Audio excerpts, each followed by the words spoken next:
قفشة رجعنا لزمن الفن الجميل، لزمن أبو تريكة وزمن عماد متعب ووائل جمعة ورامي ربيعة حاليا.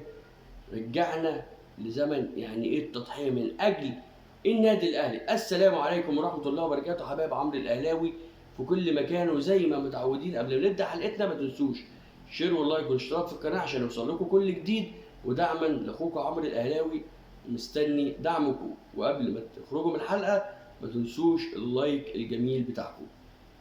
قفشة رجعنا فعلا لزمن الجميل لما طلع النهارده كابتن خالد بيبو وقال للناس كلها قفشة وقع على بياض. ما سمعناش الكلمة دي من سنين فاتت، ان لعيب وقع على بياض من اجل النادي الاهلي، ولا حط شروط على النادي الاهلي، ولا العب اساسي، ولا هتدوني كام.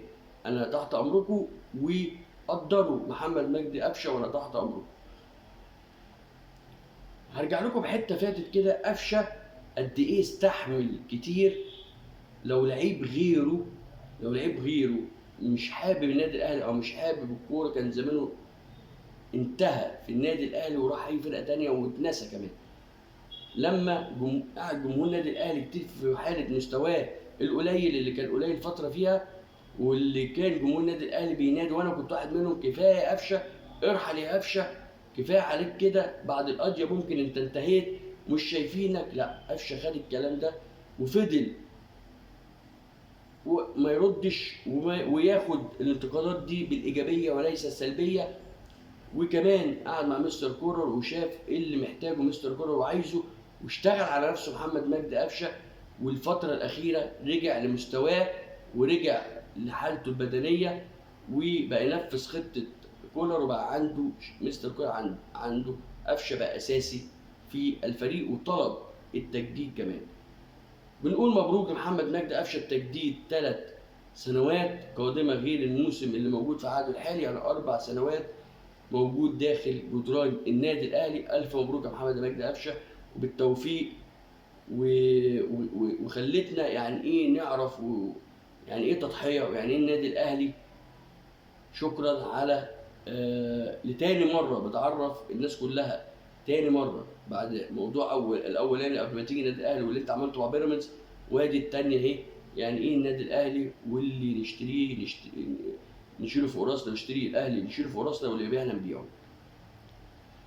الحاجة التانية عندنا، خلال يومين سمعنا مجلس الإدارة بيرشح أمير مرتضى منصور ليه يبقى ممثل ليه في الرابطة.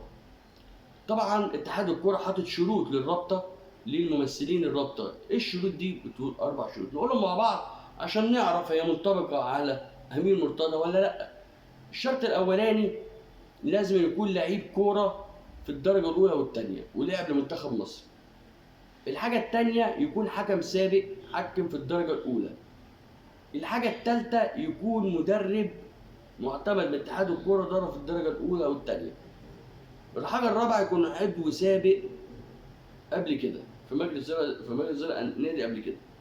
طبعا هل الشروط دي تنطبق على أمير مرتضى يا نادي يا مجلس إدارة الزمالك؟ ولا شرط تنطبق على أمير مرتضى. فأنتوا حاطينه ليه؟ حاطينه تطبيل. كفايه تطبيل. حطوا ناس ليها قيمه، لان دي رابطه بتتكلم في الكوره، ناس بتفهم كوره تطلعكم لقدام مش ترجعكم ورا. هي مش داخله خناقه. امين مرتضى بيقول لك عشان يجيب حقنا.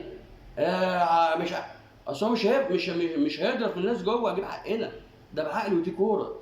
الرابطه دي بتطلع قوانين وتحط قوانين وتحط مش عارف ايه وشروطه، فلازم يكون اللي جوه فاهم كوره. لما النادي الاهلي حط واحد زي قيمه زي عماد متعب موجود، وانديه تانية حاطه ناس قيمه. انتوا عندكم اسامي كبيره جدا موجوده ترشحوها، ليه امين مرتضى منصور؟ بطلوا تطبيل. جمهور الزمالك تعب بقى، كفايه تطبيل. في اسامي كتير لها قيمه تمثل نادي الزمالك جوه الرابطه، وناس بتفهم كوره عشان تطلع الزمالك لقدامه في حته تانية وتجيب له حقه فعلا بالعقل وبالكوره، مش بالخناقه وبالبلطجه. نفسي شرط واحد بس ينطبق على امير مرتضى منصور.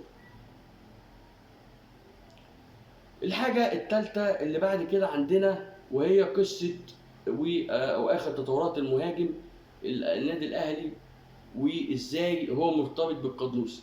مهاجم النادي الاهلي قلت قبل كده في كذا مره ان الاهلي مخلص في مهاجم واقف على التوقيع خلاص وموجود وكل حاجه وجاهز، بس واقف على مين؟ على القدوسي.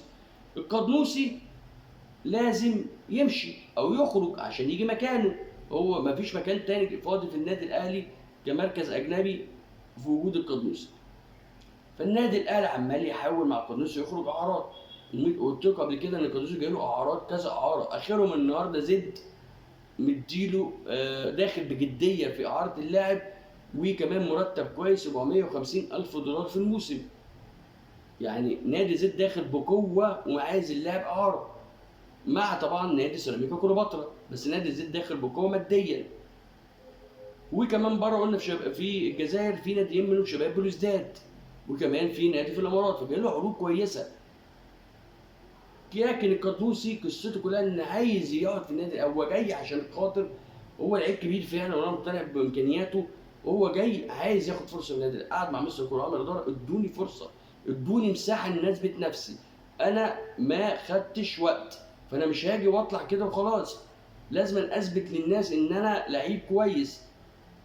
دي قصه القدوسي، فمش عايز يخرج ولا عاره ولا بيع ولا عايز ياخد فرصته، عايز يقول للناس انا اهو، حتى لما اخرج كبير. ده قصه القدوسي، عشان كده متاخر موضوع المهاجم واعلان المهاجم، ومش سوزه. اعتقادي بقى انا الشخصي كعامل الاهلاوي اللي هقوله لكم ده، في اتجاهين داخل النادي الاهلي، في المهاجم. لا ممكن القدوسي يخرج في وان هم بيحاولوا يقنعوا فيه، لو اقتنع تماما وخلاص ومشوا، ففي اللي اقتنع انه يخرج، والمهاجم هيتعلم بعد خروجه على طول مباشره. طب سوزا لما خرجش هيتم تاجيل المهاجم لشهر يناير اللي جاي، وممكن سوزا يخش تاني في الصوره، مش المهاجم اللي موجود بقى حاليا، كسوزا ممكن يخش تاني في الصوره في شهر يناير. ده في حاله ان القدوسي يقعد لشهر يناير ويتم اعطائه فرصه كامله في خلال الشهرين اللي جايين اللي هتلعب فيهم الدوري وبقيه البطولات اللي موجوده. دي قصه القدوسي والمهاجم، وازاي المهاجم اتاخر لحد دلوقتي. تمام. الحاجه الرابعه اللي بعد كده عندنا السوليه. ايه قصه السوليه؟ السوليه قصته كبيره جدا داخل النادي الاهلي ومحدش بيتكلم عليها كتير. السوليه فاضل له سنه في عقده. طبعا السوليه دلوقتي مركزه بقى فيه عتاوله، بمعنى عتاوله في الكوره، والسن كمان متراوح، سن صغير 25 وال 24 وال 26 والكلام ده كله، 27 سنه سن صغير فيهم. لو عديناهم زي ما قلت لكم، عندنا مروان عطيه، عندنا ديانج، عندك كريم ندفد، عندنا امام عاشور، تمام كده، عندك اكرم توفيق ممكن يخش في المركز ده، عندك قفشه، وعندنا القدوسي كمان ممكن بيلعبوا في المركز ده. ده غير كمان كوكا. شوف كام لعيب في المركز ده. عندك السنه دي سكواد نص ملعب من احسن سكواد في افريقيا كلها، في افريقيا كنص ملعب، من اقوى نص ملعب في افريقيا كلها. مستر كولر كلم اداره النادي الاهلي انها تتأنى في التجديد مع السوليه. ليه؟ السوليه قال لك كمستر كولر اصاباته كتير، سنه كبير، 34 سنه، اصاباته كتير، اللياقه البدنيه بتاعته قلت، مش هيقدر يسعفني في خطتي في الفتره اللي جايه. فاللي هو مع ظل الوخمه اللي موجوده في نص الملعب والهيبه الثقيله اللي قلت لكم عليها دي، هيبقى صعب يلعب اساسي. فلو عايز يخرجوه اعاره يخرج اعاره، مفيش مشكله، يتباع مفيش مشكله. لكن كالسوليه مش هيبقى اساسي الفتره اللي جايه معايا بسبب ظروفه السنيه ولياقته البدنيه. ده مستر كولر وتبليغه للاداره، عشان كده لحد دلوقتي التجديد واخد وقت مع السوليه. بنسبه كبيره السوليه ممكن يخرج اعاره او بيع نهائي السنه دي، السنتين اللي فاضلين في الكوره يطلع بيهم في الخليج. في عروض متقدمه للسوليه بيتم مناقشتها دلوقتي، فالسوليه وارد تسمعوا اليومين الجايين والفتره اللي جايه قبل تقفيل القيد ان السوليه تم اعارته او تم بيعه. ممكن يجدد سنه وسنتين ويطلع اعاره. وانا كرأي الشخص كعمرو بقى الاهلاوي، السوليه وجوده جماعه خبره، ممكن خبره جوه اوضه اللبس، خبره على الدكه، خبره لا حتى لو بيدي، يعني احنا شفنا كريستيانو رونالدو، شفنا الناس لعيبه بتعرف توزع مجهودها. فممكن ربع ساعه للسوليه ياخدها يخلص لك ماتش. خبرته موجوده برده، وغير كده بيعرف اللعيبه يعني ايه النادي الاهلي، يعني ايه الخبره، ويعني ايه الكابتنه، ويعني ايه الانتماء للنادي الاهلي. ده السوليه. فرأيي لو الاهلي تعاقد معاه سنه كمان مش هيأثر، مفيش مشكله خالص. ده رأيي الشخصي في ان وجود السوليه ذو قيمه وذو خبره مع اللعيبه الجديده اللي جت على النادي الاهلي جوه التنافس مع الشناوي. لا، 2 كباتن تقال جوه النادي الاهلي. ده وجهه نظري الشخصيه واللي ليس لها قيمه. دي عشان نقفل موضوع قصه السوليه. القصه اللي بعد كده عندنا القصه الكامله لرحيل محمد شريف، عشان برضو نبقى خلصنا كل اللي علينا. ايه اللي حصل مع شريف؟ شريف في محادثه فيديو، لان عارفين مستر كوره موجود في سويسرا بره بيقضي اجازته، وحصل محادثه فيديو مع محمد شريف. محمد شريف اتكلم مع مستر كورر، قال له انا عايز اجدد مع النادي الاهلي بس اديني وعد ان انا العب اساسي في ظل دلوقتي قيد صلاح محسن، وجود كهرباء، وكمان لو المهاجم الجديد جه كمان اديني فرصه العب اساسي. فطبعا مستر كورر رد عليه بنفس الكلام ده كله. مفيش لعيب في العالم بياخد وعد، ايا كان مستواه بياخد وعد باللعب اساسي. النهارده مستواك ايه وبكره مستواك ايه، انا ما اقدرش اديك وعد بالكلام ده. انت بقالك سنتين مستواك مذبذب، شويه فوق وشويه تحت، فانا ما اقدرش اديك ان انا اوعدك بحاجه ممكن ما تحصلش. ممكن شهر تلعب كويس والشهر التاني تقعد مستواك مش كويس، او ما اديتنيش اللي انا ممكن المهاجم نفسه الجديد اللي جاي اللي هيجي ما يديش اللي انا عايزه، يقعد احتياطي. فانتوا هتبقوا موجودين عندي، اللي مستواه كويس وهيدي في الملعب وهو اللي هيبقى اساسي. طبعا ما عجبش الكلام شريف قال له طبعا لا انا مش هجدد، انا مش عارف ايه. طبعا الكلام خلى مستر كورر يروح في حته تانية. فالمهم المكالمه خلصت، مستر كورر كلم الكابتن خالد بيبو، كان مجلس الاداره، ان محمد شريف مكالمتي معاه دماغه مش مظبوطه، طريقته فيها حاجه غلط، فشوفوا قصه محمد شريف فيش ازاي، ولو عايز يمشي مفيش اي مشكله خالص، انا ما عنديش اي مشكله خالص يمشي. ده مستر كولر، بس ما عجبوش كلام محمد شريف لان تحس ملعوب في دماغه.